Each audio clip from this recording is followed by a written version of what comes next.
ono wonɓe sibude ONG assistance communautaire sare meɗen futtiɗo e sonnaɓe nene on jarama no haysi on to on ɗon iwde e abbe men walla on taw rotiro ɗon nani atte ha kaɗoji e wonay ka ɗowdi kayen yaay e wonay ɗo wannen ɓe hewta ka ɗowdi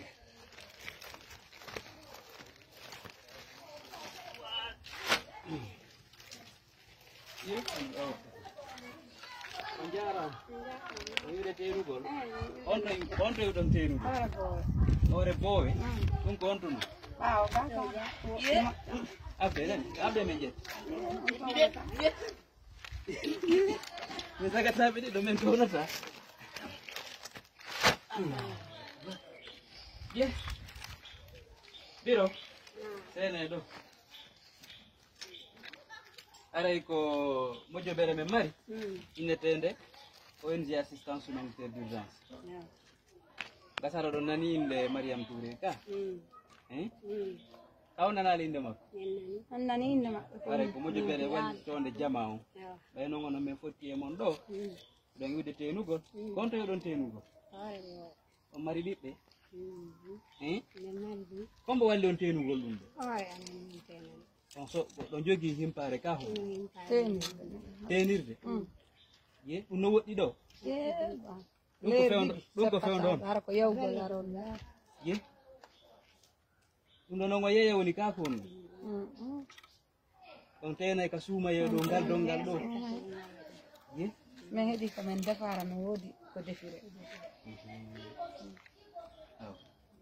bari donne moi 500 000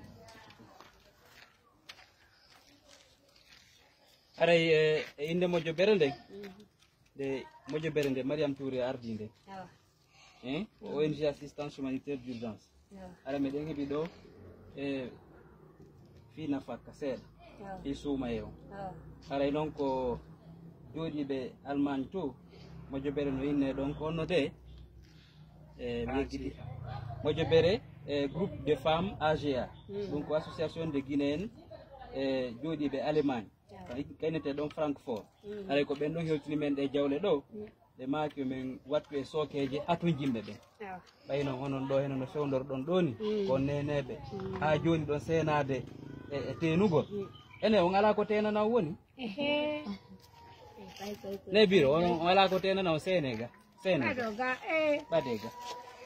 on ala ka ko jiwoymi mari ko janggude mawnaka ber ɗum ɗo ko son teni joni ɓay haare coggu kembu ma ɗum ala toon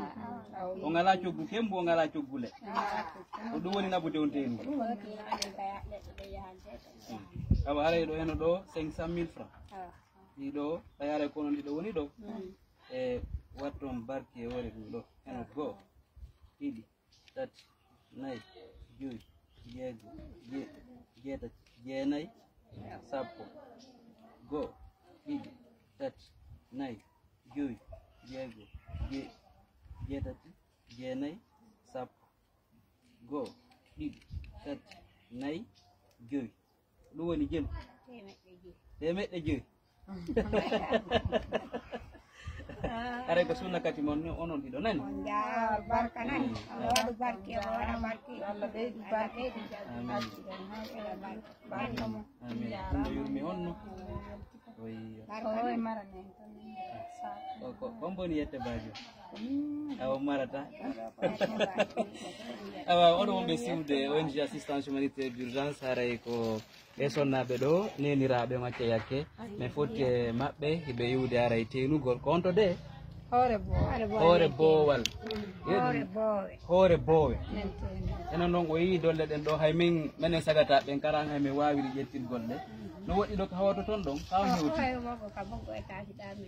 awa aray mi weltanike partenaire ɓen fof haray e continuer wallitagol moƴƴoɓere men ɓay haray ñande o ñande yiyay haray kaaji sifa ɗum ɗo ko ɓeɗone haare kadi haton jini e wallede ɓay o wi sonnaɓe wona ɓeɗo neniraɓe wona ɓeɗo e yaltugol aray vraiment ya kañum tigui tenana hoore mum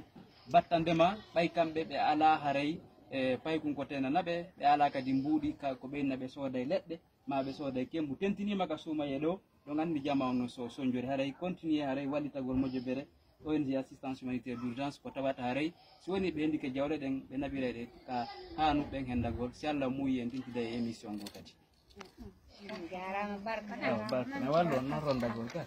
barka mon nan barka